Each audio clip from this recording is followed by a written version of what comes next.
नमस्कार दोस्तों, आज मैं आपको सावन सोमवार व्रत की कथा सुनाने जा रही हूँ। प्रेम से बोली भोलेनाथ की जय हो, पार्वती माता की जय हो। एक नगर में एक धनी व्यापारी रहता था। दूर दूर तक उसका व्यापार फैला हुआ था। नगर में उस व्यापारी का लोग मान सम्मान करते थे।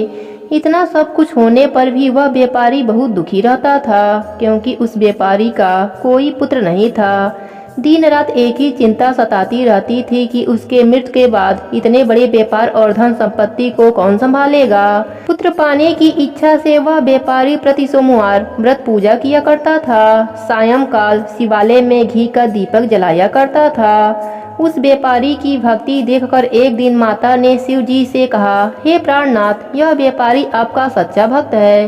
कितने ही दिनों से यह सोमवार का व्रत और पूजा नियमित कर रहा है। प्रभु, आप इस व्यापारी की मनोकामना पूरी कर दीजिए। भगवान शिव मुस्कुराते हुए बोले, हे पार्वती, इस संसार में सबको उसके कर्मों के अनुसार फल की प्राप्ति होती है।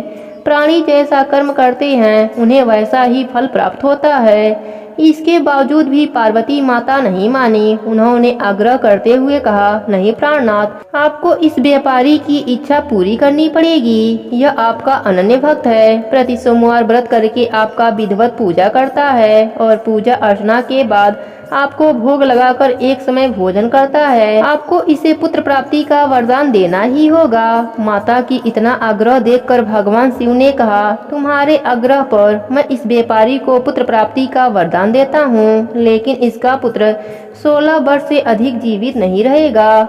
उसी रात भगवान शिव ने उस व्यापारी को सपने में दर्शन देकर उसे पुत्र का वरदान दिया और उसके पुत्र के 16 वर्ष तक जीवित रहने की बात भी बताई। भगवान के वरदान से व्यापारी को खुशी तो हुई, लेकिन पुत्र की अल्पायु की चिंता ने उस खुशी को नष्ट कर दिया। व्यापारी पहले की तरह सोमवार का व्रत करता रहा। कुछ समय के पश्चात उसके घर एक सुंदर पुत्र उत्पन्न हुआ। पुत्र के जन्म से व्यापारी के घर में खुशियां भर गई। बहुत धूमधाम से पुत्र जन्म का समारोह मनाया गया।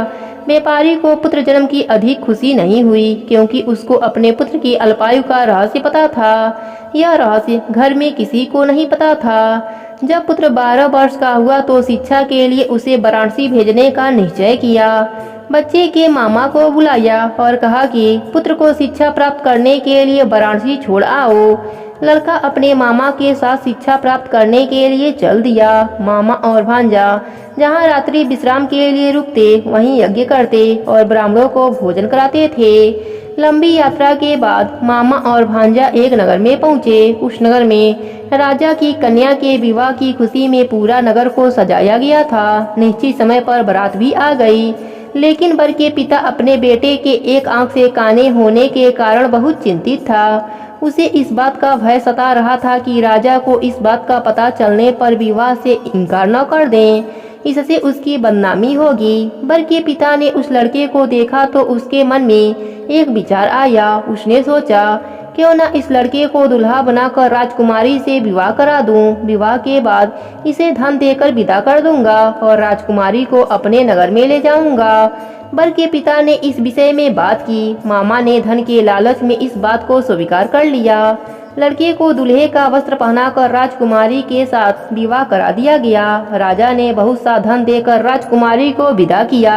लड़का जब वो वापस लौट रहा था तो सच नहीं छिपा सका और उसने राजकुमारी की ओढ़नी पर लिख दिया, राजकुमारी, तुम्हारा विवाह तो मेरे साथ हुआ है। मैं तो वाराणसी में शिक्षा प्राप्त करने जा रहा हूँ। अब तुम्हें जिस नवयुवक की पत्नी बनना पड़ेगा वह कान्हा है। जब राजकुमारी ने अपनी ओढ़ने की बात पढ़ी तो उसने काने लड़के के साथ जाने से इनकार कर दिया।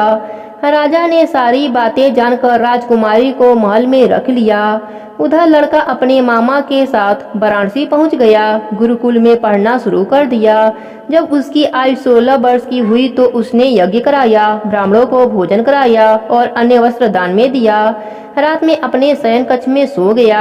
शिव जी के वरदान के अनुसार शयन अवस्था में ही उसके प्राण पखेरु उड़ गए। सूर्य उदय पर मामा अपने भांजे को मृत्यु देखकर रोने पीटने लगा। आसपास के लोग भी एकत्र होकर दुख प्रकट करने लगे। पार्वती माता यह सब देख रही थीं। पार्वती माता ने भगवान शिव जी से कहा, प्राणनाथ, मुझे इसके रोने की स्वर सहन नहीं हो रहा है। आप इसके कष्ट को दूर करें। शिव जी और माता अदृश्य रूप से समीप जाकर देखा और माता ने भगवान शिव जी से निवेदन किया, हे प्राणनाथ, आप इस लड़के को जीवित कर दीजिए, नहीं तो इसके माता पिता पुत्र के मृत्यु के कारण रो रो कर अपने प्राण को त्याग देंगे। इसके पिता आपके परम भक्त हैं, वर्षों से सोमवार व्रत करते हुए आपका विधिवत पूजा कर रहे हैं। माता के आग्रह पर भोलेनाथ ने लड़के को जीवित होने का वरदान दे दिया। कुछ ही पलों में वह जीवित होकर उठ बैठा। शिक्षा समाप्त करके लड़का मामा के साथ अपने नगर की ओर चल दिया। दोनों चलते हुए उसी नगर में पहुँचे जहाँ उसका विवाह हुआ था। उस नगर में भी यज्ञ का आयोजन किया। समीप से गुजरते हुए नगर के राजा ने यज्ञ का आयोजन देखा। राजा ने लड़के को तुरंत पहचान लिया। यज्ञ समाप्त होने पर राजा ने मामा भांजे को महल में ले गए और कुछ दिन अपने महल में रखकर बहुत सा धन वस्त्र देकर राजकुमारी के साथ विदा कर दिया। रास्ते में सुरक्षा के लिए राजा ने बहुत से सैनिकों को साथ भेजा। नगर में पहुंचते ही एक सिपाही को घर भेजकर अपने आगमन की सूचना भेजी। अपने बेटे के जीवित वापस लौटने की सूचना से व्यापारी बहुत प्रसन्न हुआ। भूखे प्यासे रहकर व्यापारी और उसकी पत्नी बेटे की प्रतीक्षा कर रहे थे। उन्होंने प्रतिज्ञा कर रखी थी कि यदि उन्हें अपने बेटे के मृत्यु का समाचार मिला तो दोनों अपने प्राण त्याग देंगे। व्यापारी अपनी पत्नी और मित्रों के साथ नगर के द्वार पर पहुंचा। अपने बेटे के विवाह का समाचार सुनकर पुत्र वधू राजकुमारी को देखकर उसके खुशी का ठिकाना न रहा। उसी रात भगवान शिव ने व्यापारी के सपने में आकर कहा, हे श्रेष्ठी, मैंने तेरे सोमवार के व्रत करने और व्रत की कथा सुनने से प्रसन्न होकर तेरे पुत्र की लंबी आयु प्रदान की है। व्यापारी बहुत प्रसन्न हुआ और भोलेनाथ की जयकारा लगाने लगा। सोमवार का व्रत करने से व्यापारी के घर में खुशियाँ लौट आई। शास्त्रों में लिखा है कि जो स्त्री या पुरुष सोमवार की विधिवत व्रत करते और व्रत की कथा सुनते हैं, उनकी सभी इच्छाएं भोलेनाथ की कृपा से पूरी हो जाती हैं। हे भोलेनाथ, जैसे आपने व्यापारी पर अपनी कृपा करी, वैसे ही अपने सभी भक्तों पर अपनी कृपा बनाए रखना। कहानी अधूरी हो तो पूरी करना, पूरी हो तो मान रखना। प्रेम से बोलिए भोलेनाथ की जय हो, पार्वती माता की जय हो।